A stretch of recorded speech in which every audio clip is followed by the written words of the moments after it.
It's supposed to be a mirror image.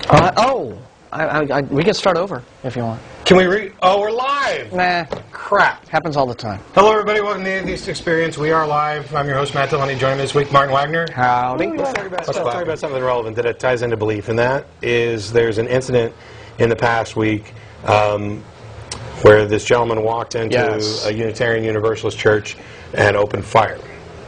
Now, before we get into that, I'd already found out about it and read it just as soon as the news was posted.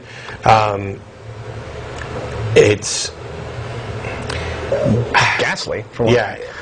This is one of those things where you'd rather you didn't read it, and not just because of the tragedy that occurred. A couple people died, several more were injured, but because you know that somebody's going to make something of this that it's not. And one of the things that happened was somebody posted on a blog here related to the Austin American Statesman with a number of questions that were kind of anti-atheist. And one of the questions, excuse me, was, didn't somebody just walk into a church and kill several people? Didn't some atheist just walk into a church and kill several people? And I had to respond immediately, no. No, that's not what happened. I don't know what his religion is. I don't know whether he's an atheist or a Muslim or a Christian or whatever. It doesn't really matter, because what we know about his motivations, even if he was an atheist, his atheism isn't in any way responsible for this.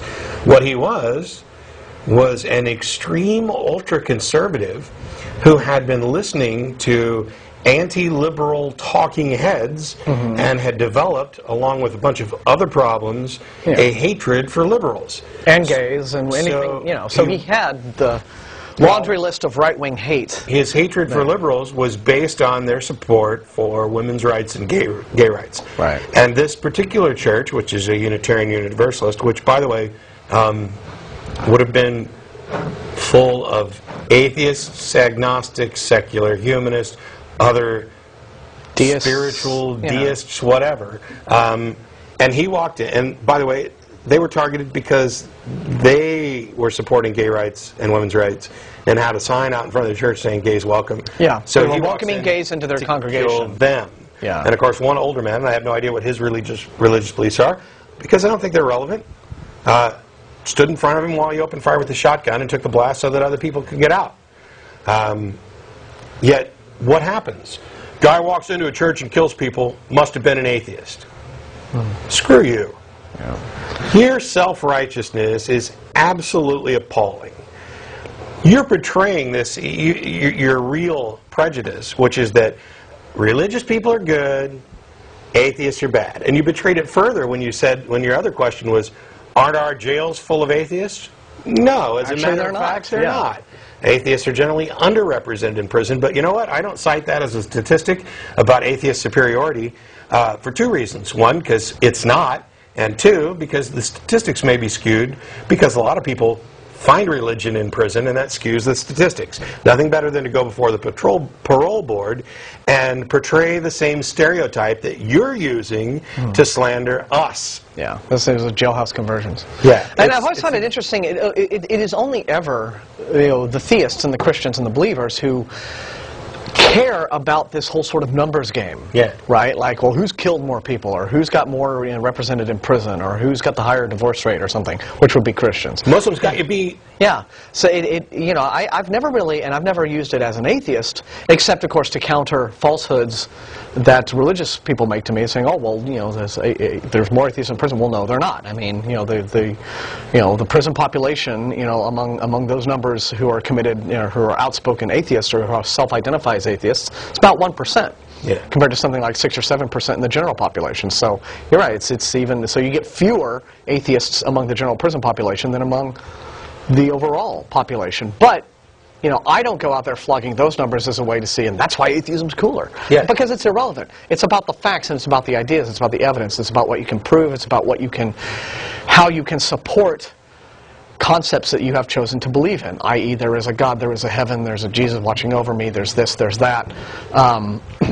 Because another situation we just had this week was an evangelical minister who was arrested in his church for murdering his wife. Wasn't his church. He was doing a revival. He was doing okay, yeah, he's one of these itinerant guys, goes back and goes all around. Yeah. You see, he was given a sermon, and then he was arrested. But what he'd done was he'd killed his wife and chopped her up and put her in the freezer. I don't know if he chopped her up or not. Well, he put her in the freezer. However he had to fit her in the freezer, he did it that way. And the reason he killed his wife was because his wife tried to interfere when he was abusing their child. And this guy had apparently a really good reputation on the revival circuit as a great evangelical minister. And so again, where was his sort of superior moral? Yeah, well, see, like the prison statistic, I'd never bring it up to show any kind of moral superiority with atheism. When we talked about the Journal of Religious Studies results showing that the more religious a culture is, the less its societal health rating is, and we pointed out repeatedly that what we're talking about there is correlation and not causation. We're not saying necessarily that religion causes societies to erode, though that may be the case. And I would never bring up this guy who killed his wife and say, look what Christianity makes you do. Look what being a Christian does. Yeah. Because it's absurd. This guy is an evil, sick predator who liked to have sex with his daughters and killed his wife. I don't care what his religion is.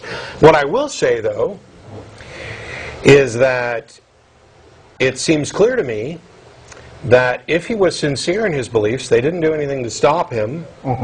If he was not sincere, nobody seems to have been able to detect that.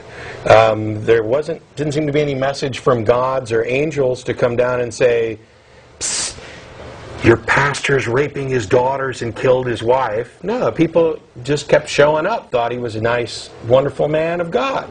Yeah. Seems to me, and I'm not saying that this makes God impossible or untrue, or that these people weren't Christians. But it would go a long way to shut up the atheists of the world if God had actually swooped down and said, excuse me, what are you doing delivering a sermon in my name, trying to claiming that you represent me, when you did this? Yeah. It seems like a problem. Consider yourselves, was it smited? Smitten? Yes. It wouldn't be smitten. Smite button. It's right next to the drop button. The smite, yeah. I smite thee, because that's a cool God thing to do when your God is you can smite.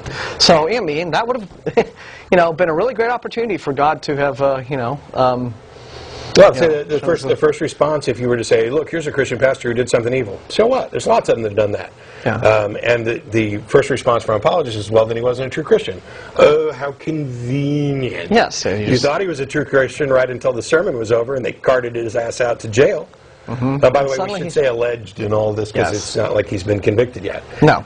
I mean, it could very well have been someone else who was in his house putting his wife. And wouldn't that be cool if he actually isn't guilty and they demonstrate that he's not guilty, and then all these people who thought he was a good pastor and then said, oh my gosh, I'm so shocked, clearly blah, blah, blah, and then now he's acquitted and they find out he didn't do it. See, we knew all along he was a good man of God. It's a win-win-win-win-win situation for the